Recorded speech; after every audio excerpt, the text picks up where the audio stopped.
আগরতলা দশমীঘাট সংলগ্ন রাজনগর এলাকার বিতর্কিত মহিলা জাসমিন আক্তার গত 25শে ডিসেম্বর 2024 জাসমিন আক্তারের উপর প্রাণঘাতী হামলা চালায় এলাকাবাসী। তবে এই আক্রমণের কয়েকদিন পূর্বে রাজনগর এলাকা সহ মোট 3টি এলাকার এলাকাবাসীরা জাসমিন আক্তারের বিরুদ্ধে বিভিন্ন অভিযোগ নিয়ে এক বৈঠক অনুষ্ঠিত করে। সেই বৈঠকেও পরিস্থিতি উত্তপ্ত হয়ে যায়, তাই কোনো কিছু সমাধান আসেনি। পরবর্তীতে 25শে ডিসেম্বরের এই প্রাণঘাতী হামলা বাড়িতে বিভিন্ন জিনিসপত্র ভাঙচুর এবং তারপর থেকে জাসমিন আক্তার বাড়ির বাইরে দিন কাটাচ্ছে। জাসমিন আক্তার এর বাড়ির ঘরের চিত্র এবং সংবাদ মাধ্যমের সামনে বহু অভিযোগ তুলে ধরল জাসমিন আক্তার। এই বিষয়গুলি নিয়ে একটি প্রতিবেদন আমরা প্রকাশ করছি, যেখানে পুরো ঘটনার সত্যতা আমরা চ্যানেল যাচাই করিনি। Bureau report, Janabarta news.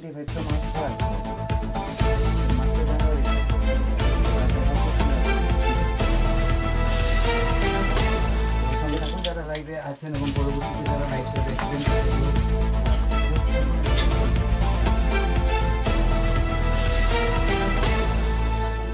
যদি জাসমিন আক্তার দোষী হয় অভিযোগ থাকে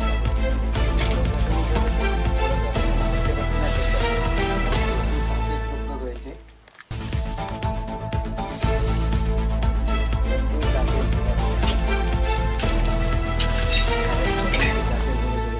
আমাদের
উপরে একটা ঘর ছিল,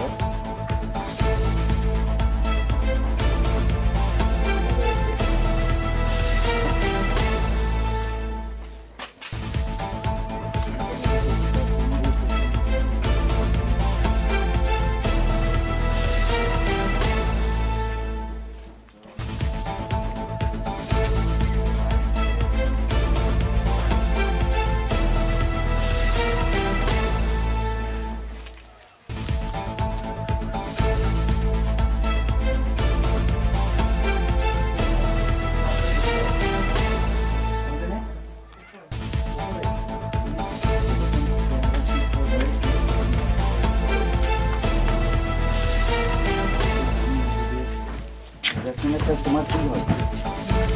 তোমরা কি এখানে থাকো?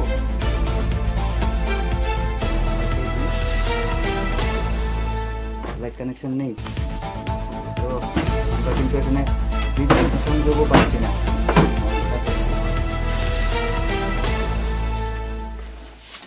আজকে এখানে আজকে এসেছো না? এসেছো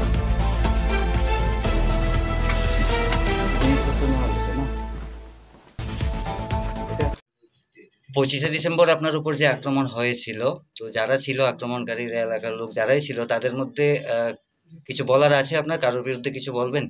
হ্যাঁ, আমার বলার আছে, কারণ আমার এলাকাতে যারা আমাকে বাড়ি ঘরে থাকতে দিচ্ছে না, এমন আমাকে আক্রমণ করছে, আমার বিরুদ্ধে চক্রান্ত করছে, বিভিন্ন বাজে কাজের সাথে আমাকে জড়িয়ে দিচ্ছে মিথ্যা অভিযোগে। এর মধ্যে একজন আছে আমার এলাকারই সাংবাদিক, ওনাকে সবাই চিনে। তো এছাড়া আমার এলাকার বুথ প্রেসিডেন্ট, বুথ সভাপতি মিনাল কান্তি উঠে যারে সবাই মিনু নামেই ডাকে, মিনু বললে সবাই চিনে। উনি বাম আমলের রতনলাল নাথের খুব কাছের লোক ছিল। তো তখন উনি খুব আকাম কুকাম করতো, কিন্তু উনার ভয়ে কেউ কোনোদিন মুখ খোলেনি। পুলিশও উনাকে অ্যারেস্ট করতে পারেনি, বা পুলিশও উনার কুকর্মের কারণে কিছু করতে পারেনি। তো ত্রিপুরাতে বিজেপি সরকার আসার পরে উনি বিধায়ক সুরজিৎ দত্ত স্যারের হাতে পায়ে ধরে বিজেপিতে নাম লেখায়। তারপর উনার কুকর্মের কারণে সুরজিৎ দত্ত উনাকে মাইকে অ্যানাউন্স করে উনাকে ভালো হওয়ার জন্য অনেক হুমকি ধমকি দেয়। তারপর বিধায়ক সুরজিৎ দত্তের হাতে পায়ে ধরে আবারও উনি বিজেপিতে নাম লেখায়। বিজেপিতে নাম লেখানোর পরে উনার উদ্দেশ্য একটাই, উনি নেশার জগৎ যারা নেশার কারবারি করে তাদের থেকে হাফতা নেওয়া এবং জাগার দালালি করা। উনি বরজলা, পটনগর, গান্ধীগ্রাম, তারপর সুইচ গেট, লেকের পার, বিভিন্ন এছাড়া বিভিন্ন জায়গাতে জাগার দালালি করে। উনার উদ্দেশ্য একটাই ছিল যে আমার এলাকাতে আমি তো অসহায় মহিলা, আমি তো ডিভোর্সি মহিলা, আমি আমার ছেলে মেয়েকে নিয়ে থাকি, আমার বাড়িটা দখল করে নিলে উনি কম রেটে বিক্রি করতে পারবে, আমি কম রেটে বিক্রি করে দেবো, উনি বেশি রেটে বিক্রি করতে পারবে। যার কারণে উনার একটাই টার্গেট ছিল আমার বাড়িটা দখল করা। তাছাড়া উনি গত বছর আমার থেকে ক্লাবটা নতুন হয়েছে এখানে, এই ক্লাবটা আমি যখন এসছিলাম 7-8 বছর হয়েছে, তখন তো এই ক্লাবটা ছিল না। তখন আমি 20,000 টাকা খুশি হয়ে দিয়েছি, আর প্রতি বছর 2-3 হাজার টাকা করে দুর্গাপূজা করার জন্য দিয়ে দিতাম চাঁদা। তো গত বছর হওয়ার পরে উনি আমার থেকে 2 লাখ টাকা চায়, যেহেতু আমি উনার ক্লাব নতুন হয়েছে, আমি এখানে একটা মহিলা থাকে, আমাকে প্রেশার ক্রিয়েট করলে আমি দিতে বাধ্য হব, সেই জন্য হুম। 2 লাখ টাকা না দেওয়াতে উনি এবং উনার শালা শঙ্কর সূত্রধর আমাকে হুমকি দেয় যে আমি এখানে কি করে এই এলাকাতে বসবাস করি এবং এই এলাকাতে থাকি, এই বাড়িতে থাকি, আমাকে দেখিয়ে দেবে, এই এলাকা থেকে আমাকে বিচ্যুত করবে, প্লাস এই এলাকাতে আমাকে শান্তিমতো থাকতে দেবে না। 2 লাখ টাকা কেন চেয়েছিল? 2 লাখ টাকা চেয়েছিল উনাদের ক্লাবে নাকি আমাকে এখানে এলাকাতে থাকতে হলে আমাকে 2 লাখ টাকা দিয়েই থাকতে হবে। এই ঘটনাটা কোনো প্রশাসনিক কাউকে জানিয়েছিলেন যে আমার থেকে 2 লাখ মুখে টাকা? মুখে জানিয়েছিলাম, জাস্ট আমার আত্মীয় স্বজন রিলেটিভ সবাইকে। তারপর সে আক্রমণকারীর আরেকজন শঙ্কর সূত্রধর, মিনুর শালা, উনি 1999 সালে তপন সার দোকানের অপোজিট সাইডে রাজনগর স্কুলের পাশে একটা বুথ অফিস ছিল, ওইখানে অনেক আকাম কুকাম করে, এক মহিলার সাথে আকাম কুকাম করে এবং হাতে নাতে ধরা পড়ে। তারপর উনার বিরুদ্ধে রেপ কেস হয়, এমনকি পুলিশ তাকে অ্যারেস্টও করে। তারপর উনি কোনো ক্রমে ওই কেস থেকে কিভাবে উনি হয় সেটা আমি জানি না। তারপর উনার নজর ছিল আমার উপর, কিন্তু আমি ওকে পাত্তা দেইনি, কারণ আমি ওর মতন দুশ্চরিত্রা না। ভবিষ্যৎ নিয়ে চিন্তা করি, আমি আমার বাকি টাইম আমি আমার ব্যক্তিগত কাজকর্ম নিয়ে বিজি থাকি। দুশ্চরিত্র শঙ্কর সূত্রধর অনেক রকমের চেষ্টা করেছে আমার সাথে যোগাযোগ করার, এমনকি তপন সার দোকানের অপোজিট সাইডে একটা পাটার মাংস বিক্রি করে, ওইখান থেকে প্রায় সময় আমার ছেলেকে রাস্তায় পাইলে ওইখান থেকে পাটার মাংস কিনে আমার বাড়িতে পাঠাইতো, এমনকি আমার জন্য ড্রেস ট্রেসও পাঠাইতো, কিন্তু সেগুলো কোনোদিন আমি অ্যাকসেপ্ট করিনি। প্রায় সময় বলতো আমার বাড়িতে রাতে যাওয়ার জন্য, কিন্তু আমি ওইগুলো অ্যাকসেপ্ট করিনি। পুলিশ যদি কোনোদিন ইনভেস্টিগেশন করে ওনার নাম্বার আর আমার নাম্বারে কি কথা হয়েছিল সব পুলিশ বের করতে পারবে, তাতে আমি নিঃসন্দেহে বলতে পারবো, কারণ আমি উনাকে কোনোদিনও পাত্তা দিইনি। এছাড়া আমি মিথ্যে বলছি না, সত্যি বলছি, সেটা আইন বের করতে পারবে উনার নাম্বার আর আমার নাম্বারে যদি ট্যাগ করে যে উনার মধ্যে আমার মধ্যে কি কথা হয়েছিল। আমরা আজকে গিয়েছিলাম আপনার বাড়িতে ফুটেজ কভার করার জন্য, তো দেখলাম বাড়ির কন্ডিশন খুবই খারাপ আছে, যেটা তো ওই দিন যা হয়েছিল তার পরবর্তীতে এখন তো হয়তো আপনি থাকতে পারছেন না বাড়িতে, বা কি বলবেন এই যে বাড়ি ছেড়ে বাইরে আছেন, কবে যাবেন, কি করবেন, কি বলতে চান? এই ব্যাপারে এখনো আমি কিছু জানি না। আমি পুলিশকে কালকেও গিয়েছিলাম যে আমার ইম্পর্টেন্ট ডকুমেন্টসগুলো ওরা চুরি করে নিয়েছে, যার কারণে আমি বাড়িতে কি আছে না আছে সম্পূর্ণভাবে জানি না। যতটুকু আমার ছেলে মেয়ে গেছে দেখলাম যে আমার নিত্য প্রয়োজনীয় ডকুমেন্টসগুলো I card, Aadhaar card, pan card এবং আমার যে জায়গার দলিল পর্চা, ওইগুলা আমার পাসপোর্ট A to Z, তাছাড়া আমি যে স্বর্ণ গয়না কিনেছি ওইগুলার ডকুমেন্টস কালিকা জুয়েলারিতে কিনেছি যে সবগুলোই ওরা নিয়ে গেছে। তো যার কারণে আমি চেয়েছিলাম বাড়িতে গিয়ে যদি 1-2টা পেয়ে যাই, বাট যেতে পারিনি। পুলিশকে বললে পুলিশ বলে একবার তোমার জন্য পুলিশ তোমাকে বাঁচাতে গিয়ে আমরা সবাই মার খেয়েছি, আমরা তোমার জন্য কতবার মার খাবো, এখন যদি তোমাকে আমরা নিয়ে তোমার বাড়িতে যাই, ওইখানে সিচুয়েশন এত খারাপ, ওইখানে লোকগুলো এত খারাপ, এখন তোমাকে বাঁচাবো না আমরা বাঁচবো, এখন তোমাকে নিয়ে ওইখানে গেলে একটা হাই হল্লা সৃষ্টি হবে এবং আমাদেরকেও মার খেতে হবে। যার কারণে আমি চাই না যে তুমি এখন যাও, পরিস্থিতি সামালে আসুক, সবাই অ্যারেস্ট হোক, অ্যারেস্ট হওয়ার পরে আমরা ইনভেস্টিগেশন করছি, কেস হয়েছে, দেখছি কি করা যায়, তারপর আমরা পারমিশন, উপর থেকে পারমিশন আসলে তারপর তুমি বাড়িতে যাবে।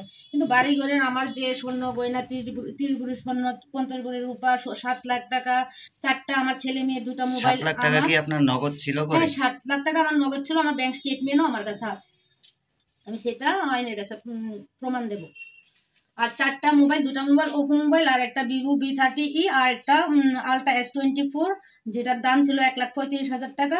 ওই 4টা মোবাইল একটা মোবাইল আমার হাত থেকে ছিনিয়ে নেয়, আর বাকি স্বর্ণ গয়না টাকা পয়সা মোবাইলগুলো একটা ডয়ারেই ছিল। ওই ডয়ারের লকটা শাবল দিয়ে ভেঙে কেবল অপারেটর বিষ্ণু এবং বিষ্ণুর কর্মচারী আর গৌতম সাহা আর কমল দেবনাথ ওরা মিলে আমার স্টোকের সামনেই ওরা আমার ডয়ারের লক ভেঙে আমার টাকা পয়সা স্বর্ণ গয়না সব কিছু লুটিয়ে নিয়ে গেছে। এবং ঘর থেকে বিষ্ণুর বউ এবং গৌতম সাহার 3 বোন আমাকে মারতে মারতে ঘর থেকে বের করেছে। বের করার পরে যখন আমাকে মারতে মারতে খেতে নিয়েছে, তারপর পুলিশ সামনে এসছে এবং পুলিশের সামনে ওরা হস্তাধস্তি করেছে পুলিশের সঙ্গে। এবং বাকিরা মেরেছে আমাকে, কেউ মেরেছে পুলিশকে, কেউ মেরেছে আমাকে। এভাবে মারপিট করতে করতে শেষ পর্যন্ত আমার মাথা ফাটিয়ে দিল। সারা শরীরে আমার মানে এত মারধর, এত অত্যাচার, এত টর্চার ছিল আমার শরীরের উপর যে আমি নিজের মানে দাঁড়িয়ে যে আমি মানে সুস্থ শরীরে যে দাঁড়াবো, সুস্থ শরীরে যে আমি হাঁটবো, এমন ক্ষমতা আমার ছিল না। তারপর মহিলা পুলিশ কনস্টেবল আমাকে গাড়ি দিয়ে, আমি চাই আমার বাড়িতে প্রায় 50 থেকে 60 লক্ষ টাকার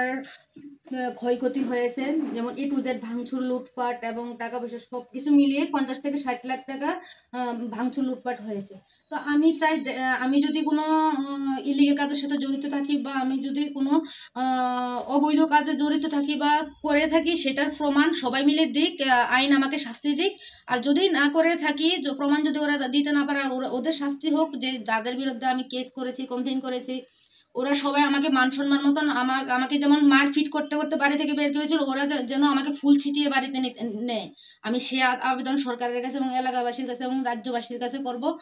ওদের যেন শাস্তি হয়। আমার যে ক্ষয়ক্ষতি হয়েছে, সব ক্ষয়ক্ষতি যেন ওরা আমাকে দিতে বাধ্য হয়।